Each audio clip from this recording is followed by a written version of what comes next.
Welcome to the deep dive. Today, we're plunging into really quite a significant shift happening right now at Alibaba, one of the world's absolute giants in A e-commerce. household name, It's definitely. absolutely.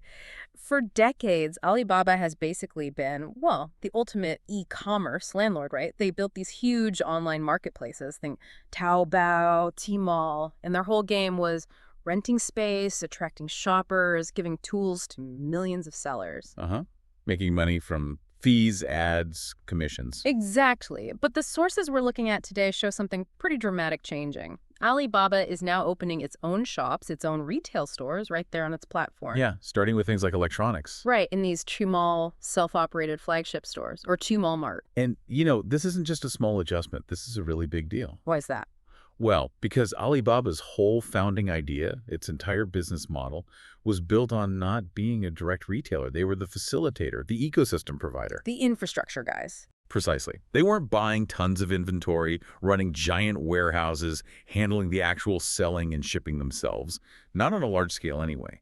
So this move, it's a fundamental shift from how they started. Okay, so that's our mission for this deep dive then. We're going to use this stack of sources, articles, research, data to really get under the skin of this change. Figure out the context. Yeah, why now? What's it mean for their strategy? How does it compare to competitors like JD.com or Pinduoduo? They have very different ways of doing things. Totally different models. And crucially, what does this tell us about where e-commerce is actually heading? We'll dig into some surprising facts, look at the financials, try and uncover the real reasons behind this pivot. Okay, let's get into it. To really get why this is significant, you kind of have to go back to Alibaba's roots. That original model, especially with Taobao, was the classic online marketplace. Like eBay back in the day, or Rakuten. Exactly like that. Connect buyers, connect sellers.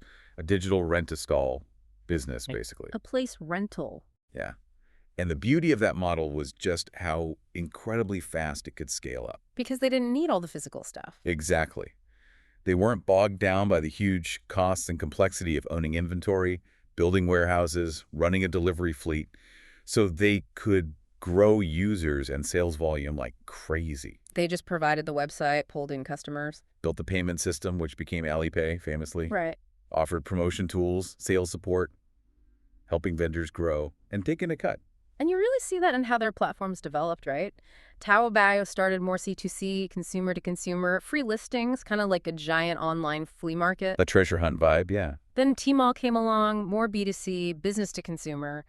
That needed fees, focused on official brand stores, a bit more curated. A different value proposition. And it links back to that Jack Ma philosophy mentioned in the sources, doesn't it? Yeah. Don't just grab the customer's 100 yuan. Figure out how to help your vendors turn 100 yuan into 500 yuan.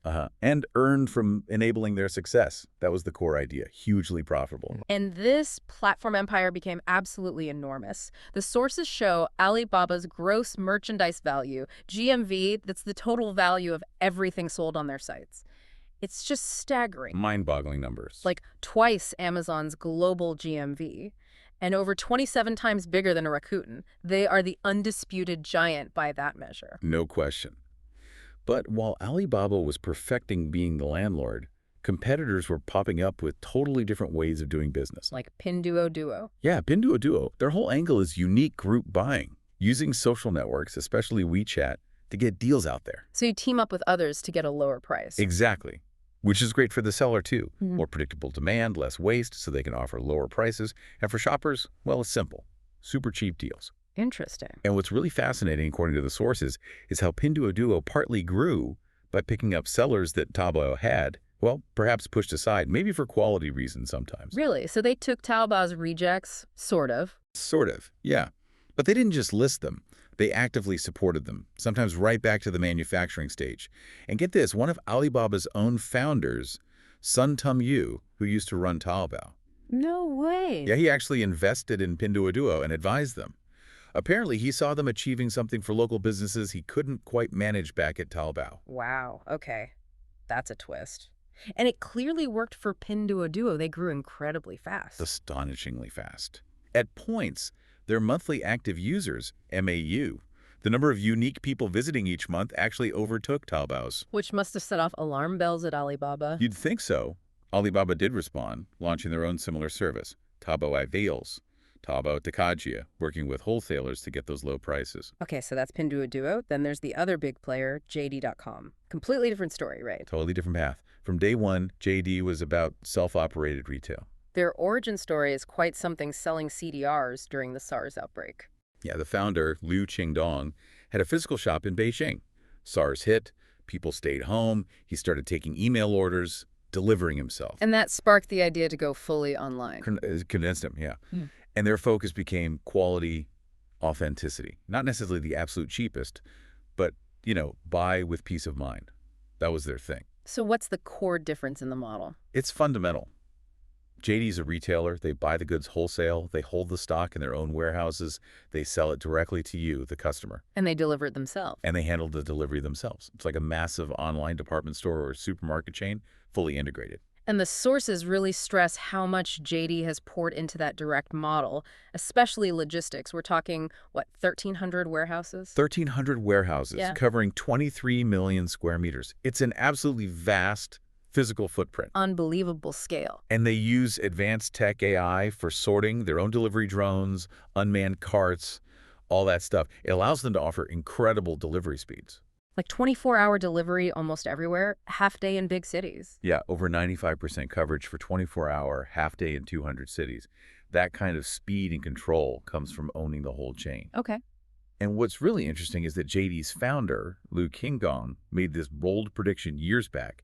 He said JD's model was healthy, implying Alibaba's pure platform wasn't sustainable long-term. Oh, really? Yeah, he basically predicted Alibaba would eventually have to learn from JD's model.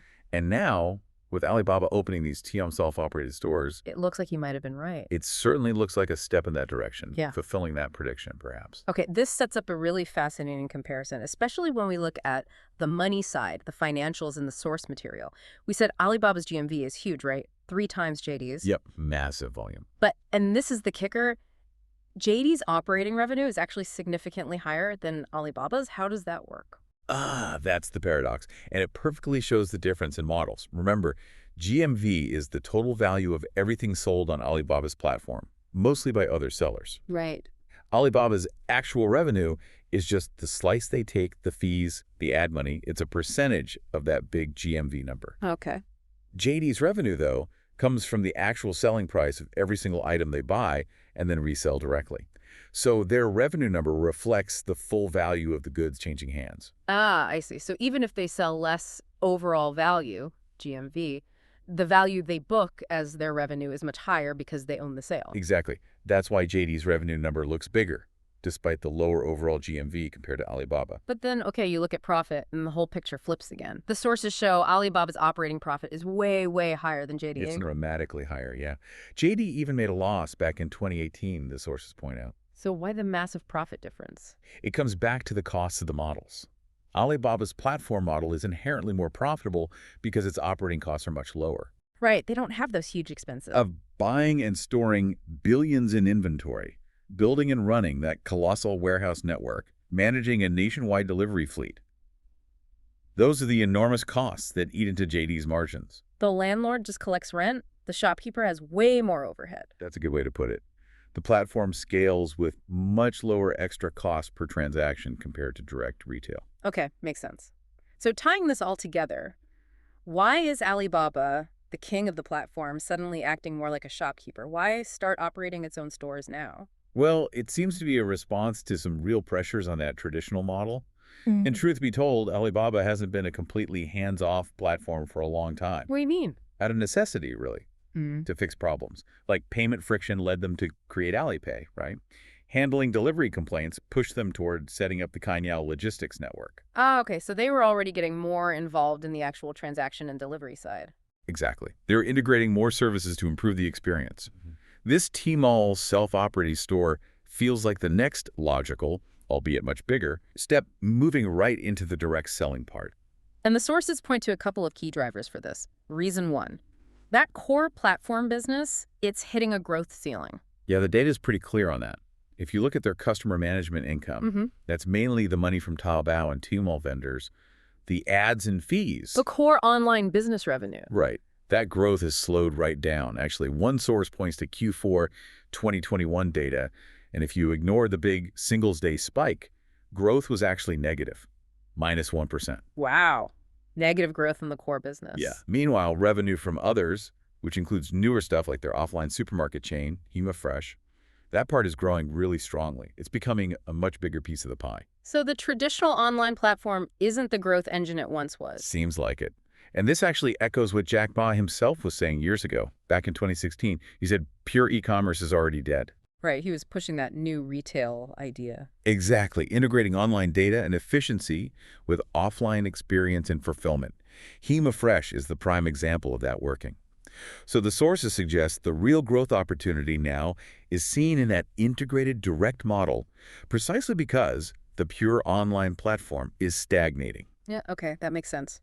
Reason number 2 from the sources sounds even more direct. A threat to Alibaba's main moneymaker. Yeah, this one's crucial. It's about that high margin income they get from vendors paying for ads and promotions on Taobao and Tmall. What's the threat? Well, the sources explain that vendors are increasingly finding ways around paying Alibaba for that marketing. They're using external platforms, especially short video apps like Douyin and Kuaishou. TikTok's sister app in China, Douyin. How does Yeah. that work? So a vendor makes a cool short video showing off their product. They post it on Douyin, maybe for free, or very low cost compared to Alibaba ads. Okay. Someone watching sees the video, likes the product, taps a link to buy. Now, that final purchase might still happen on Taobao, so it counts towards Alibaba's GMV. Ah, but the vendor didn't pay Alibaba for the advertising that led to the sale. Exactly. Douyin might take a small cut, but it's often way cheaper for the vendor than buying ads or boosting listings on Taobao or Tmall. So vendors are finding cheaper ways to get customers, even if the transaction finishes on Alibaba's turf. Precisely. And this cuts right to the heart of Alibaba's profitable model. Their whole business was built on helping vendors grow, turning that 100 yuan into 500 yuan, and getting paid well for providing the traffic and marketing tools. And now that income source is being bypassed. It's being seriously undermined. Alibaba is losing out on that high-margin advertising revenue, even if the total volume of stuff sold on its platform stays high or even grows. Okay, so facing slowing core growth and this direct attack on their ad revenue, No. moving into direct retail starts to look less like a random experiment and more like a strategic necessity. It certainly seems that way. But this shift, going from landlord to also being a shopkeeper, that must create some serious challenges, right? You're now competing directly with your own tenants, the vendors paying you fees. Absolutely. The sources talk about the haliations, the friction this is likely to cause. It's like the platform's own retail operations casting a shadow or interfering with its third-party sellers. Even if they try not to sell the exact same things. Yeah, even if they try to focus on different product categories or specific items initially, some level of competition feels almost inevitable down the line. It creates this really tricky balancing act for Alibaba's leadership. How do you keep your vendors happy and paying when you're also setting up shop next door and potentially taking their customers? It's a very delicate situation. And the outcome is still uncertain. This move into self-operated stores, it could just remain a limited experiment, a side project. Or if it works well, if they expand it significantly, the sources strongly suggest this could be the start of a fundamental change in Alibaba's whole business model. A shift towards something much closer to JD.com's model. Pretty much. Yeah. Moving significantly towards that infrastructure-heavy direct retail approach that their biggest rival has championed all along. Wow. It's definitely clear from everything we've discussed in the sources that the e-commerce world, particularly in China, is going through some major changes right now. Some real strategic evolution. Yeah, to kind of wrap it up, what we're seeing is Alibaba, the giant of the platform model, really grappling with the limits of that approach. That incredibly profitable, fast-scaling model seems to be hitting a wall. Slowing growth, ad revenue under threat. Right. And the market forces the success of integrated retail like Hema, the persistent challenge from different models like JD's direct retail and Pinduoduo's social commerce. They all seem to be pushing Alibaba towards this other model. And one that's more expensive to run, lower margin, but maybe holds the key to future growth. Potentially. It's pushing the platform king towards becoming a retailer itself, just like its main competitor predicted years ago. Which really leaves us with a fascinating thought to chew on. What does it actually mean for the future, not just in China, but maybe globally, when the world's biggest e-commerce landlord decides it needs to become a shopkeeper too? Yeah, how might that ripple outwards? How could this pivot impact everything? from the prices you pay to the choices you have, and critically, the future for all those millions of businesses, big and small, that rely on platforms like Alibaba to reach their customers. Lots to think about.